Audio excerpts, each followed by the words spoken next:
Me, 27 male, with my wife 30 female of 7 years. Found evidence of her possibly cheating several years ago.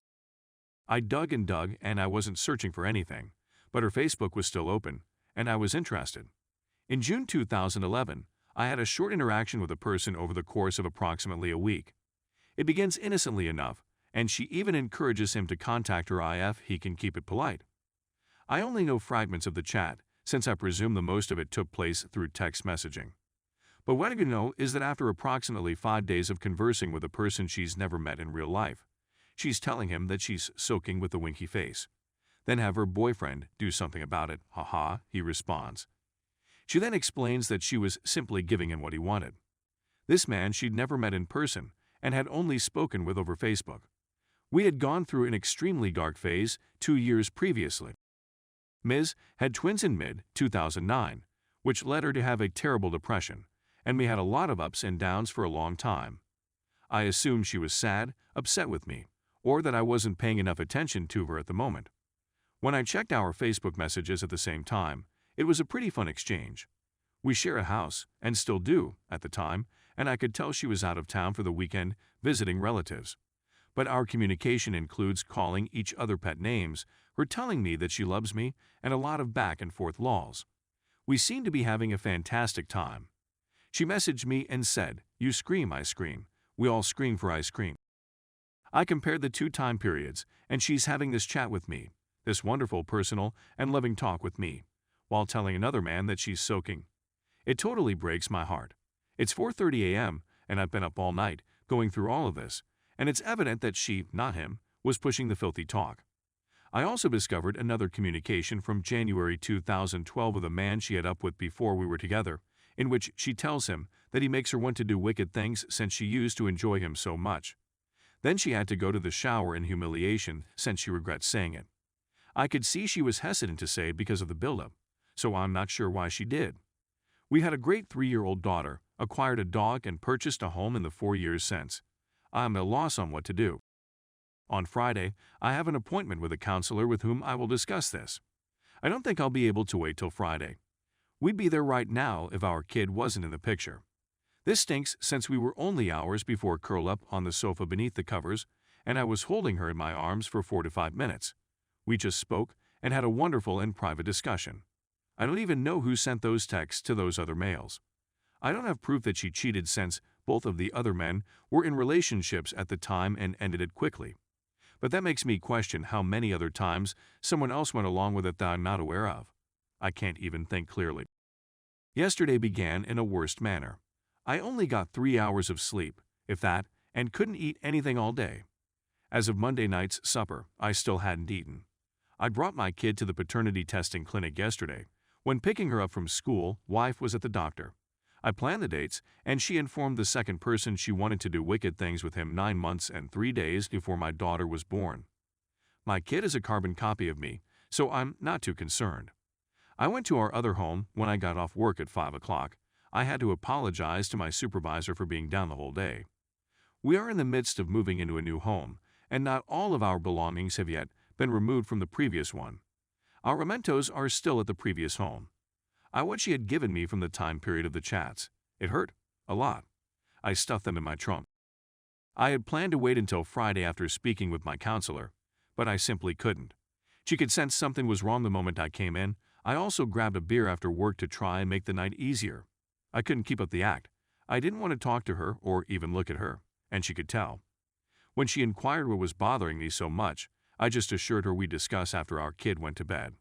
I spent the time between arriving home and her going to bed with odd errands, simply to avoid having to look at her, went to Walmart, came back, ran to Sonic, had a shower, etc. Once our daughter was sleeping, she jokingly remarked, "All right, let's get this griping over with," like it was going to be a high charge on the credit card or something. I informed her that the outcome of the night would be determined by her entire honesty to me and to God, and she agreed. I asked her how many persons she had slept with since we started dating, and she said, none. I asked her how many individuals she had emailed graphic images to since we started dating, and she said none. I inquired as to how many persons she had improper interactions with. She paused before responding, none. It was a dismal response. I then recounted her our whole silly, loving chat from that night, asking her if it meant anything to her and whether she remembered it. She didn't do it. I encouraged her to remember the date and time of our chat, June 7, 2011. Then I took out a photo of her chat with the other man from my phone and delivered it to her. Her face became white, her shoulders drooped, and she murmured, rather sheepishly, "I don't even remember this honestly." Then I showed her the second discussion she had with the other man about his making her want to do bad things. I told her I couldn't believe she didn't remember that one, since it had been going on for 6 months. It began benign for the first few months, so I didn't mind, but it was around 4 months and that it became inappropriate. I honestly don't recall what she said in response. My rage had grown exponentially by this point. I walked out to my trunk and retrieved all of our memories from that period. We looked through every message she wrote and every present she gave me. I read everything she wrote about how much she loved me, what a terrific boyfriend I was, how she couldn't wait to spend her life with me, and so on. Reading those messages hurt so deeply. I was shouting towards the conclusion of the notes. This one right here. You told me you loved me and sent me this message 2 stinking days after you told another man you were dripping. I said. I don't remember what I said, and I don't remember what she said. It was all a whirl of tears and cursing. I recall wondering how many of the gifts she gave me were genuine, since I couldn't understand how she could say such nice things to me while doing the same to other people. She said they were all genuine and that she meant them, but I'm not sure. I won't be able to even look at them without being reminded of what occurred. I'm not going to get into details since I honestly don't remember them. As a consequence, she became outraged at the prospect of bringing up the past and expressed sorrow for what she had said. She continually told me that she was not the same person she had been before our child was born, and that she had changed since then. Because I have seen no evidence to the contrary, I have complete faith in her.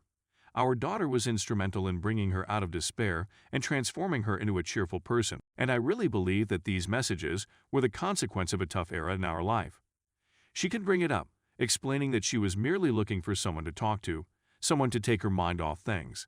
The rest of this is simply a jumbled-up paraphrase of what happened over a few hours, so take it with a grain of salt. I had hoped that having everything out in the open would make me feel better, but that hasn't been the case.